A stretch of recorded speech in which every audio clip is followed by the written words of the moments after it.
Yan na, hindi ko yung mga masakit na lang. Ano pa? Good luck, Paolo. Good luck. Good luck. Good luck. Go, Paolo. Paolo, hindi ko na yan. Yan. Ako mag-humugad. Paolo, pakiubad mo na yung phone. Hindi, sabi mo ba? Nag-gym yan. Ha? Nag-isip pala yan, ha?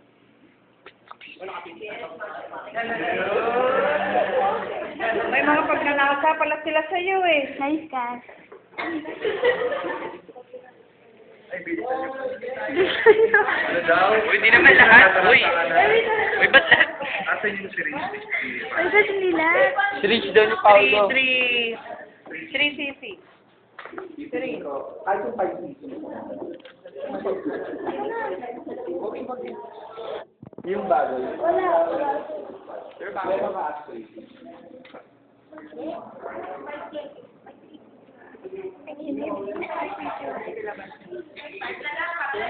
Okay na to.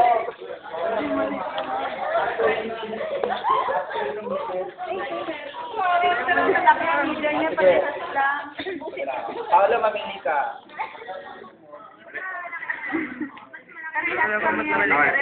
Mas maliit. Mas maliit.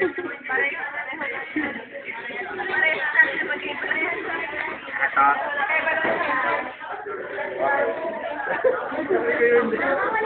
Alright. Now, okay. Assuming that Listen.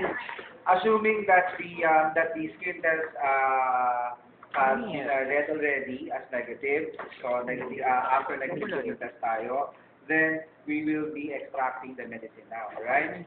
So iniwan ko yung napansin niyo, iniwan ko yung needle ko because I will be using the aspirating needle first. Okay? Sige, Paolo, pwede tayo magdemanda, kikita tayo. Sandali lang, pwede magdemanda eh. Yung ginagawa ng pagre-record sa atin, demanda namin sila. Tapos sana pag lumabas sa YouTube yan. Cellphone na naman po yan. Cellphone yun naman. Relax ka lang. Relax ka lang, Paolo.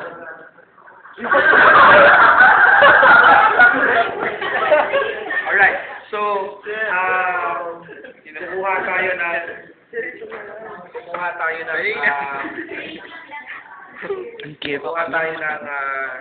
ating medication, no? So sabi ng Mamurumbia, we need to introduce first kung gaano kadami yung medication na kailangan kukunin natin, ganoon din karami muna yung kailangan natin introduce, right? So now I am introducing 0.5, right? 5 pagkatapos you put. Now in preparing the medication, no, sa injection, it should be at the eye level. Okay? So it should be at the eye level.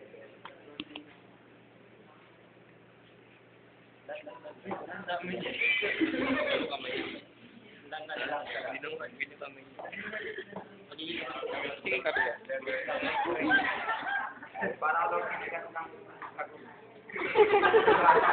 Ayan. Ngayon, kinukuha ko na ulit yung sterile needle natin that will be to our patient. Okay? Alright. So again, we need to put the medication card. Okay? Always put the medication card in place para hindi tayo magkakaroon ng problema. Okay?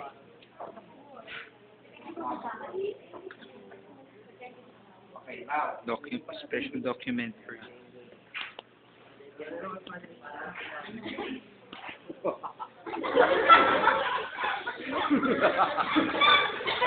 Okay, sir. Good afternoon po. I am your nurse.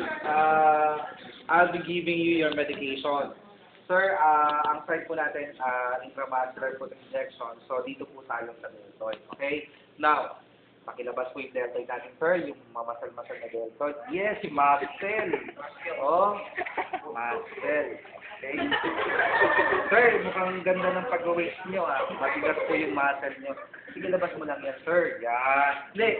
Sir. Sadali po, sir. Braso lang po, sir. Braso lang po, sir, ang kailangan natin yan. Pwede niyo pong tanggalin isang sleeve. Okay? Pero hindi po yung buong. Sorry, sir. Hindi po yung buong shoulder. Isang sleeve lang po. Yan. Dapat yung video pala. Now, in choosing the... Ang ulit mo naman, sabi ko lang. Ano ko to? Moment ko to. Ako muna pwede magsalita. Alright?